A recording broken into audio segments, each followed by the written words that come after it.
Undue advantage दोनों बाप बेटे को नहीं देना चाहता हूं।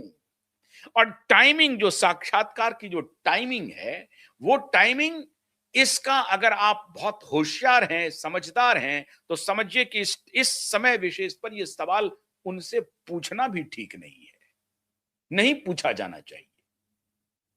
मैं कहूं तो यह कह सकता हूं कि नहीं, उन्होंने यह सवाल क्यों नहीं पूछा, उन्होंने यह सवाल नहीं पूछा। नहीं नहीं नहीं नहीं नहीं, बिना पूछे ही सवाल पूछ दिया। मैं आज आपको जो ये विवेचना करके बतला रहा हूं, वो इसलिए नहीं कि ये ट्रैक, दूसरे ट्रैक पे गाड़ी चली गई थी, बिल्कुल नहीं। ट्रैक बिल्कुल ठीक थी, दिशा बिल्कुल ठीक थी। सवाल करप्शन पर हो रहा था, जवाब आ रहा था नहीं छोड़ेंगे।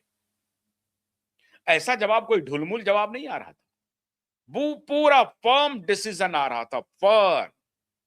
फर्म निर्णय आ रहा था मुख्यमंत्री महाराष्ट्र के तरफ से कि करप्शन के जो केसेस हैं। और उन्होंने कहा, आपने सही फरमाया, डिनो मौर्या का क्या काम है।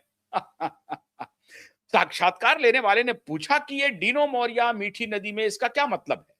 तो वो अब फिर वो कह के निकल रहे थे, तो उन्होंने फिर वापस लाया साक्षात्कार में। वो कह रहे हैं बिल्कुल आपने ठीक फरमाया है, डिनो मौर्या का क्या काम है, डिनो मौर्या कौन सा एक्सपर्ट है। तो अब ये देखिए, साफ साफ दिख रहा है, 65 करोड़ का घोटाला हुआ था, आपको याद होगा, उस पर हम लोगों ने कई कार्यक्रम किए हैं।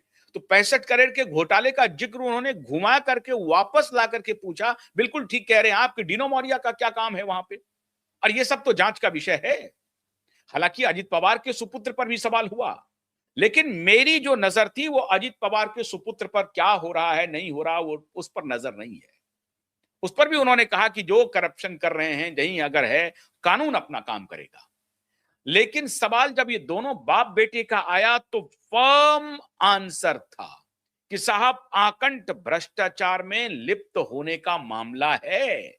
और वो इशारा कर रहे थे, नैतिक जिम्मेदारी तो उनको लेनी होगी। अब ये एक स्मार्ट, मेच्योर्ड पॉलिटिशियन का बयान था, नैतिक जिम्मेदारी लेनी होगी। नैतिक क्या होता है, नैतिकता तो खत्म हो गई। और वो खुद अपने ही इंटरव्यू में कह रहे हैं कि साहब, राजनीति में बहुत पानी बह गया है, अब कोई नैतिकता अनैतिकता नहीं है। तो नैतिकता का ये फिर झांसा किसको दे रहे हैं, इसका मतलब है कि नैतिक जिम्मेदारी के बहाने वो कह रहे हैं कि साहब, उनको अपनी जिम्मेदारी लेनी ही पड़ेगी, वो अपनी जिम्मेदारी से नहीं बच सकते हैं। जो करप्शन उनके कार्यकाल में हुआ है उससे नहीं बच सकते हैं, और इसके लिए उनको जेल जाना ही पड़ेगा। तात्पर्य कहने का यह था। तो शब्द का चयन क्या किया गया, नैतिक जिम्मेदारी तो उन दोनों को लेनी ही पड़ेगी। आदित्य जी को लेनी पड़ेगी, उद्धव जी को लेनी पड़ेगी। बड़े ही आदर सूचक शब्दों का इस्तेमाल कर रहे थे मुख्यमंत्री देवेंद्र फडणवीस। कह रहे थे, आदित्य जी को लेनी पड़ेगी, उद्धव जी को लेनी पड़ेगी, और नैतिक जिम्मेदारी लेनी पड़ेगी। नैतिक जिम्मेदारी से तो नहीं बच सकते। जबकि स्वयं फडणवीस कह रहे हैं कि राजनीति में बहुत पानी बह गया है, अब नैतिकता का कोई मोल नहीं। राजनीति में बहुत पानी बह गया का मतलब है कि अब नैतिकता का कोई मूल्य नहीं है। और दूसरी तरफ उसी साक्षात्कार में वो कह रहे हैं कि दोनों पिता पुत्र को नैतिक जिम्मेदारी लेनी होगी। इसका मतलब है कि नैतिक जिम्मेदारी का कोई महत्व नहीं है। वो कहना ये चाह रहे हैं कि दोनों पिता पुत्र अपने भ्रष्टाचार से, अपने कुकृत्य से नहीं बच सकते हैं। साक्षात्कार करने वाले पूछ रहे हैं उनको कि क्या आप टॉप लेवल पर जाएंगे। टॉप लेवल पर का मतलब यह हुआ कि मुख्यमंत्री उस समय के जो थे, क्या उस पर जाएंगे, उस पर आपका हथौड़ा चलेगा। कहा, को कितना भी बड़ा क्यों नहीं हो, जाएंगे। आपको फ्रेम किया हमारे खिलाफ, मुख्यमंत्री ने कहा कि हमारे खिलाफ फर्जी केसेस फ्रेम करने के लिए तमाम पुलिस ऑफिसर को उन्होंने सुपारी दी।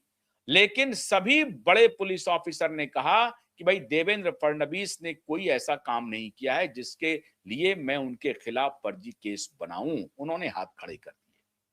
अब आप कल्पना कीजिए कि जिस व्यक्ति को फर्जी केस में ये दोनों बाप बेटा फंसाना चाह रहा था, वो व्यक्ति गुलदस्ता लेकर के अलायंस कर लेगा। हालांकि इस तरफ इशारा किया है कि राजनीति की कई बार मजबूरी होती है, उन्होंने खुद कहा कि मैंने कभी कहा था कि एनसीपी के साथ मैं कभी नहीं जाऊंगा, लेकिन मैं गया। लेकिन इन दोनों बाप बेटे के साथ रिश्ते अलग हैं। शरद पवार और अजित पवार से जो रिश्ते हैं वो बिल्कुल अलग है। शरद पवार और अजित पवार ने व्यक्तिगत हमला नहीं किया देवेंद्र फडणवीस पर। शरद पवार और अजित पवार ने कभी भी पुलिस के साथ हॉबनॉबिंग करके गलत आरोप में, झूठे आरोप में देवेंद्र फडणवीस को फंसाने का षड्यंत्र नहीं रचा, कभी नहीं रचा। इवन कांग्रेस पार्टी ने भी नहीं रचा। लेकिन इस दोनों पिता पुत्र ने पूरा एक वहम कहते हैं ना, पूरा एकदम जो जहर भरा हुआ है इस दोनों पिता पुत्र को देवेंद्र फडणवीस के खिलाफ, उसका देवेंद्र फडणवीस ने प्रकटीकरण किया और साफ साफ शब्दों में कहा कि मुझे इंप्लीकेट करने के लिए, मुझे फंसाने के लिए फर्जी केस में सभी पुलिस ऑफिसरों के ऊपर दबाव बनाया जो उस स्थिति में थे, जो मुझे फंसा सकते थे। लेकिन सभी पुलिस ऑफिसर ने उनके इस आदेश को मानने से मना कर दिया। और वो मना इसलिए किया क्योंकि उनको मालूम था कि देवेंद्र फडणवीस ने ऐसा कोई अपराध ही नहीं किया है, हम उन्हें कैसे फंसाएंगे। लगातार पुलिस के साथ उनके अच्छे संबंध रहे हैं, हम उन्हें कैसे फंसाएंगे। अब आप समझिए कि जो साफ साफ कह रहा है कि मुझे फंसाने के लिए षड्यंत्र रचा दोनों बाप बेटे के बारे में। उन्होंने ऐसा तो नहीं कहा कि अजित पवार ने मेरे खिलाफ षड्यंत्र रचा, ऐसा तो नहीं कहा कि शरद पवार ने षड्यंत्र रचा, नहीं कहा। उन्होंने कहा कि दोनों बाप बेटे ने रचा, षड्यंत्र रचा। और इस पूरे साक्षात्कार में दिशा सालियान के केस का जिक्र तक न होना बहुत बड़ा जिक्र है।